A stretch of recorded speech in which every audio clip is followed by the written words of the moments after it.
व्यासपीठावरचे मान्यवर लोक त्यांची नावं घेत बसलो तर मला वाटतं बराच वेळ जाईल. माननीय मुख्यमंत्री आपले एकनाथ साहेब शिंदे,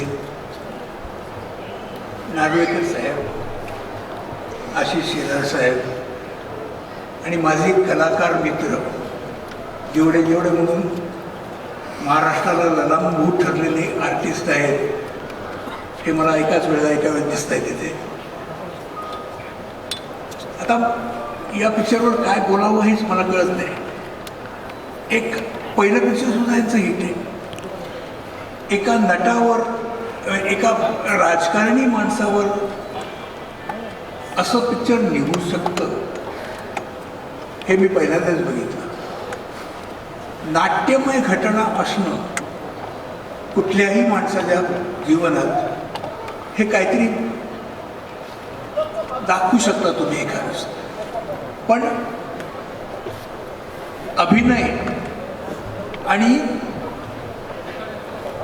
तुमचं राजकारण हे दोन्ही वेगवेगळे प्रकार असताना सुद्धा, दुसऱ्या टोकाचे असताना सुद्धा त्यात पण एक सुंदर अशी फिल्म बनू शकते हे आम्ही मागच्या वेळेला बघितलेलं आहे.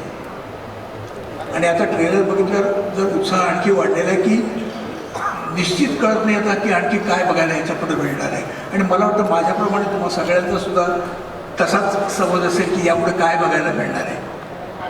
तेव्हा तुमची जास्ती उत्सुकता न ताणता 9 ऑगस्टला हा रिलीज होतो आहे पिक्चर. मला वाटतं हा सुद्धा पिक्चर हिट व्हायला काही हरकत नाही. ट्रेलर करून तरी कसं बघून वाटतं आहे. माझ्या या पिक्चरबद्दल आणि मी काही जास्ती बोलणार नाही. तुम्ही तो बघणारच आहात आणि तुम्ही प्रत्येकाने आपापलं मत त्याच्यावर ठरवावं. पण माझ्यामध्ये हा पिक्चर एक वेगळं काहीतरी दाखवेल, जीवनातली कथा, असं मला निश्चित वाटतं. माझ्या पूर्ण शुभेच्छा या लोकांबरोबर, या सिनेमातल्या सगळ्या आर्टिस्टबरोबर आणि जेवढे कलाकार आहेत त्या सगळ्याबरोबर असतील.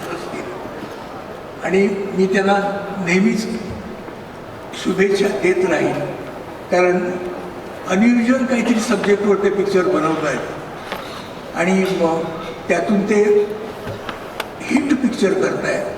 ही आपल्या सिनेमाच्या दृष्टीने सुद्धा फार चांगली गोष्ट आहे. मला एकंदरीत ट्रेलर याचं फारच आवडलेलं आहे. आता बघूया मला पुढे काय होईल याची मला उत्सुकता फारच वाटते. तो मी तो जरूर बघणार आहे.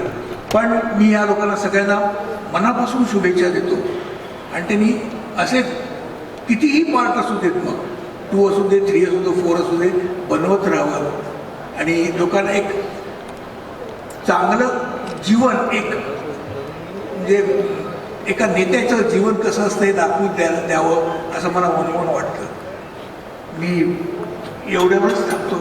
पण मी पुन्हा एकदा या सगळ्यांना माझ्यातर्फे शुभेच्छा देतो. All the best.